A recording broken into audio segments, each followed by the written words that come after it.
Şapkalar olmasa.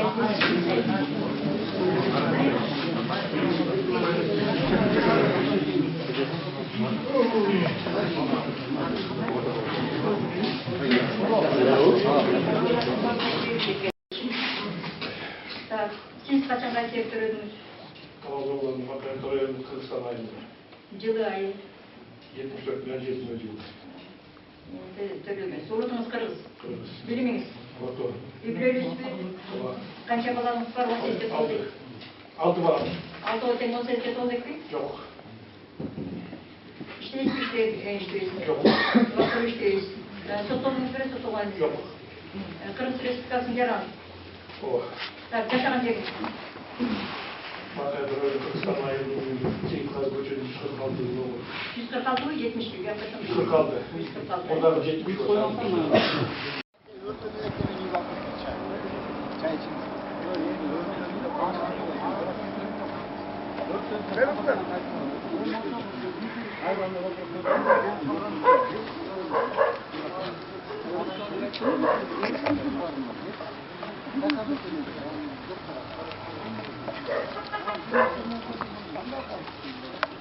Бул жерге ошо сиздин тууганыңыз жана башка ошо тууганыңыз менен биргеликте чыккан балдар бир 5-6 адам азыр суралып аткан экен. Ушул боюнча сиздин оюңуз кандай?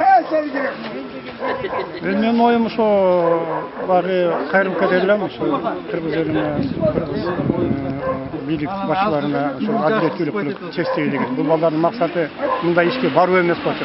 Бул жерде бир туура эмес күчтөр аралап кетти да, мен түшүндүм.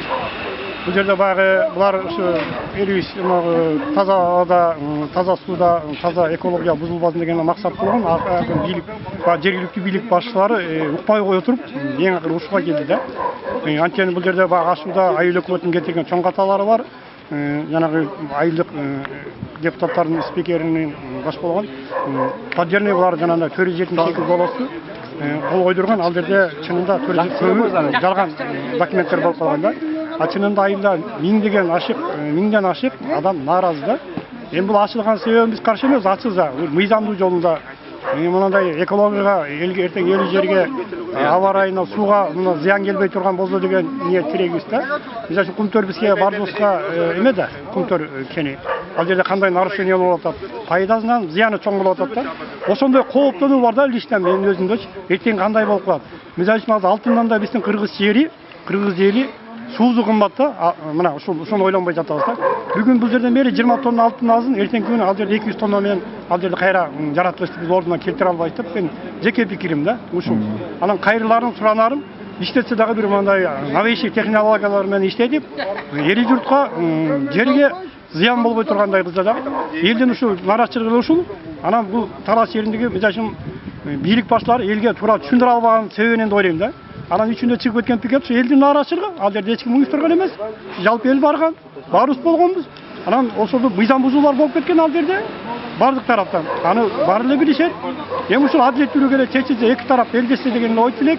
Иним болсо ооруп турат, азыр ошону чыгарса дарыланууга. Анан кийин сот ишин жүргүзүп берсе, бизде кепилдик берет эле качпайтыр, 6 баласы бар. Балталар болсо бүт кийими жок, окууга бара албай калды. Кичине чыгып мындай багы атасы көрөт эле. Эмнегедир буга катуу каралып атат да.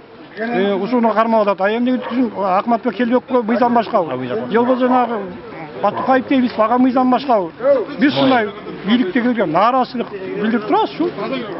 Эме болсо экен акыйкатты иштеп турабыз. Ушул. Фамилиясы? Абжалбеков Рүстөм да? Абжалбеков Рүстөм. Ушу балаңыз жөнүндө азыр айтып берсеңиз, ушул жака келип сиздер мына балаңызды суралып атат. Эмне себеп болду?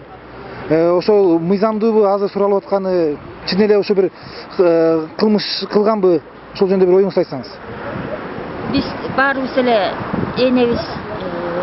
Мисалы үчүн балдар бейкүнөө эле камалып жатат. Бир балабыз камалып жатат. 5-өө, 4-өө барып келип суралып атат. Улам соттон сотко созуп атат. Акыйкат жок экен чындыгында. Булар эч нерсе кылган жок, киши өлтүргөн жок. Мисалы үчүн биз жакта Шыралжын кени ачылсын деп жарымы чыкты, ачылбасын деп ушу балдарыбыз чыккан. Эми ал жерде бул 5 эле чыккан жок да. Миңдеген киши чыкты пикетке. Анан жалаа менен ушинтип суралып атат, камалып атат. Мына 2 ай болду тынымсыз сотто болуп атат, сот болот, бүтпөйт. Ошо менен жүрөбүз балдар үчүн. Балдарыбыз мисалы үчүн эч нерсе кылган жок. Мен балам үчүн жооп берем. Ошол жана машина өрттөлүп кетти, ошону өрттөдү деген нерсеге такап атат да булар, э? Такап атат. Ошо машинаны төлөп да бердик. Төлөп да Аны бердик. бирден төлөп берген жокпуз. Эл журт бар экен, жакшы. Айыл боюнча 3 айыл биргип эле машинаны бир эле суткада төлөп берип койдук. Канча акча төлөп чыгарып бердиңер? 257 миң. 257 миң банкка төгүптүңөр. Төгүп койдук. А силер эгерде машинаны өзүңөр өрттөбөсөңөр, эл өрттөбөсө, ошого билсеңер, анда эмне себептен анда акчаны төлөп бердиңер? Биз камалып жаткан балдарды бейгүнөө камап атса, айла жок, балдарыбыз үчүн баарыбыз чыктык. Чыгарып алалы дедик, түрмөдө эле оңой эмес да балам айланай. Жок, силерге ошондо машинаны төлөп бергиле чыгарабыз деген андай жүрдү беле. Сот болду. Жок, бирөө кепилдик берди беле, мына акчаны төлөгүлө болду, чыгат балдарыңар деген. Айтылды, барышты, сот болду. Балдарга үй түрмө берди 4-өөнө. Бирөө камакта отурат, 1 ай камалсын деген, 1 ай эмес, мына 2 ай болду. Окуй акчасын төлөгүлө эртең эле чыгарабыз деген болду. Мына кирип атты, начальниктерге кирип атты. Сотторго кирди, прокурорлорго кирди, эч ким калган жок. Губернаторго канча жолу киришти, акимге кирип атышат, бүт аксакалдар болуп кирип атышат. Эч жыйынтык чыккан жок. Анан эптеп чыгарып алалы деп төлөп бердик да, төлөп берсе чыгара коет экен деп. А эми дагы бир ошол жердеги мына милициялар жабыркаптыр, моральный ущерб деп, жана башка деп 500 миң, дагы 1 миллионго чейин айтса чыгарып төлөп бересиздерби? Төлөбөйбүз. Балдарыбыз эч күнөө кылган жок. Акыйкат бар да чечилет. Акыры актыгына чыгат. Макул, рахмат. А эгерде балдарыңыз азыр камалып кетсе, ошол 5 бала камалып кетсе, кандай бир чаралар көрөсүңөр? Мен өз эле оюмду айтайын. Мен тынчтык бербейм, бардык жерге барам. Мен балам үчүн 60 жашымды саям. Ошо жогору жака чейин бутубузду тыңбайбыз. Эне атасы бар, 5 баланын эне атасы бар мага окшогон. Мен да акыркы балам инвалид 2-нчи группада, өзүм инвалидмин, жүрөктөн операция болуп. Мынасы больницада жатам, мен ошол жерден келдим. Бизге эле тозок болуп атат. Бейгүнөө бирөөнү өлтүрүп же бирөөнүн бирдекесин кылса, мейли жатсын, көрсүн дейт эле. Анан эч нерсе кылбай эле бейгүнөө камалып атса, кандай неме кылабыз? Рахмат.